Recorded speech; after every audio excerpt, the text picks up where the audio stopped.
Hey, Tony, how are you?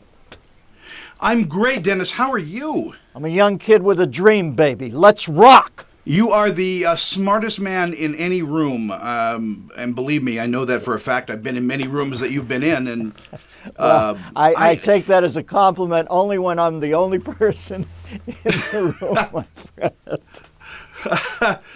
well, you know, we want to talk about fake news, real jokes. We want to go into that, but my gosh, has the country lost its sense of humor?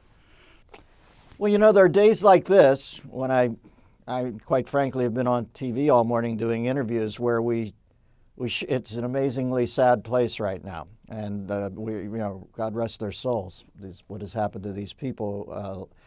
So there are days we shouldn't have a sense of humor. There are other days where we're pretty lucky to be here, and it seems to me we're very hung up on our differing takes on what we believe in, and that seems like a bad idea to actually lose entire days over that. I can't wake up every morning and immediately jump onto the world we live in.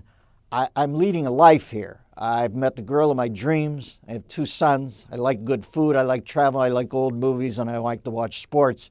And there are days I quite frankly just take a pass on it all because I don't want to fight every day of my life.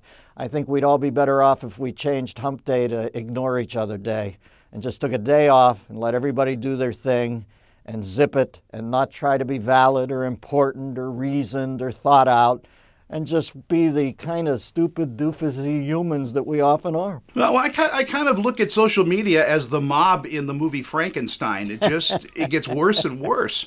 Well, at least when they used to carry a torch for you, it was an actual torch. I find now that it's funny they remake the film A Star is Born every generation. I think now you can go through the entire Star is Born experience like a mayfly at a chrysalis in one day. You can wake up in the morning and think you have a brilliant thought and put it up, and it can be given accolades by the people who believe in you. At noon, the people who hate your guts move in and turn you into a complete pariah. At 4 o'clock in the afternoon, you hire a publicist to figure out how to get you out of it with a mea culpa at dusk, and then later that night, if you've humbled yourself and supined yourself adequately, you'll be welcomed back into the herd as somebody who's learned their lesson. The entire thing in one lunar cycle. And just in time for dinner. It just ends that way. I look at it as we go through the 7 steps of acceptance every day. Denial. That's a good way of looking at it, Tony. That's a corollary thought, and I admire that thought. You're right. We do go through it like on time-lapse photography. Oh, I'm indignant. Oh, I'm sad. You're right. Well, tell me a little bit about Comedy Dynamics, how you got involved with them, and this special that's coming out. Well, the gentleman, Brian Volquist's been so kind to me. I did my last special for a group called Axios, and he produced it. And I think he has his company now where he delivers things. I know he just did Jim Gaffigan's special. He delivers things to different platforms. It's not like the old days when you put it up and tried to get on Sunday night on the Wonderful World of Disney. It's a brave new world. He farms it out to places like Amazon and Apple, and people can download it at their will. But it's Comedy Dynamics, and I must say they've been so kind to me. This is my 9th special. I now have worked with Brian on 8 and 9. I'd like to get to 10, and I certainly enjoy his company, and if this one does well for him, I hope we work again in the future. Do you the fodder out there for a comedian, a journalist, a political observer like yourself has got to be, you can't put it all into one act. Well, it's kind of tricky, I have to tell you, Tony. I think anybody who's fair would say that most comedians now have a bit of a liberal bent, if not a pronounced liberal bent. I think if somebody said to me, prove that, I'd say, well, I look at the talk shows that are on now. Let's say there's a baker's dozen of them. I'd say most of them, and this is just people, I'm not whining. I'm saying I think most of them wake up every day, and I kind of think Trump is Hitler. I'm coming at it from a different perspective. There are days I think Trump is a doofus, but I never think Trump is Adolf Hitler. Indeed, I think that Trump, part of his charm is, I think his outer voice, which is a complete wild man some days, is an entirely accurate depiction of his inner voice, as most humans do have a wild man inner voice. I think a lot of this country thought that Hillary Clinton's inner voice and outer voice have never even met for a cup of coffee. And I think that's why she's not president right now. So when I watch Trump call them the enemy of the people, I say that's wrong. You shouldn't do that. When I watch him say it's fake news, I'm fine with that. I think that all presidents cuff the press around. I think I watched Obama do it, although they were much more deferential to him. I think I've seen presidents do it. Trump is a dock fighter. He's going to fight back. And when a guy like Acosta stands there and just completely busts his chop, I guess Trump's going to take away his credential. Do I think that's the end of the world as we know it? No, but I promised myself early on I would never make the end of the world for me the plight of Jim Acosta.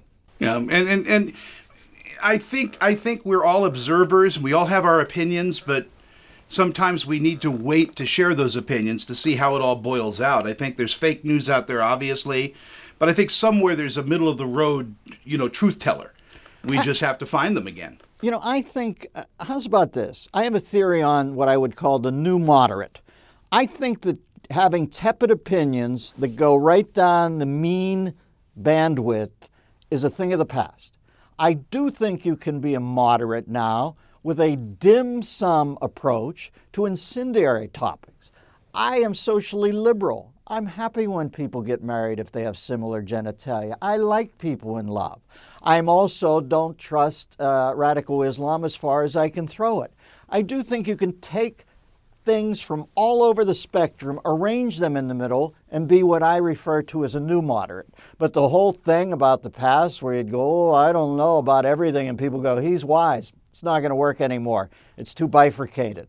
But all I try to do is read something from each side of it, at least two sources, and then at the end of the day, I'm going to trust my gut. What else are we going to do on this planet? Are you going to think something over, read about it, inform yourself, and then have your opinion late in the day and go, I should change this because it doesn't sync up with the strangers? That's not real life. Yeah, and that's not what we're about either. And I think we need to get back to the business of being Americans and enjoy a good laugh like on fake news and real jokes. Yeah, well, I think they're in there, brother. And I think it was a pretty raucous hour. And I thank the people of Knoxville, Tennessee. They were very nice to me down there. I tend to work better in Middle America now.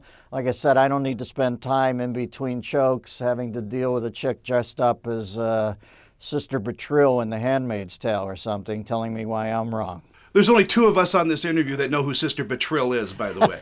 Thank you, I always thought Alejandro Rey was a poor man's Tony Franciosa. There's a sub-reference. Yeah, and obviously, yeah. I love your sub-referencing. I really do. I that's my kind of humor. Dennis, I could sit and spar with you all afternoon, and I would love to, but our time is short. We can catch fake news, real jokes on every platform starting on the 6th of November. Wasn't it? It was just released the 6th. Yeah, I think it was released 2 days ago. And Tony, I'm at the end of 17 interviews. And on your 16th, you're hoping that you meet a genial man or woman on the last one. And I did. I thank you for your kindness, and you're a good man to talk to. I appreciate it. I appreciate that, Dennis. Let's have a cup of coffee when I'm in L.A. sometime. Brother, I'd love to. Lori Jonas is my publicist. Give her a call. We'll break some Joe. We'll do it. Send me some information and I'll do it. Lori Jonas, publicist.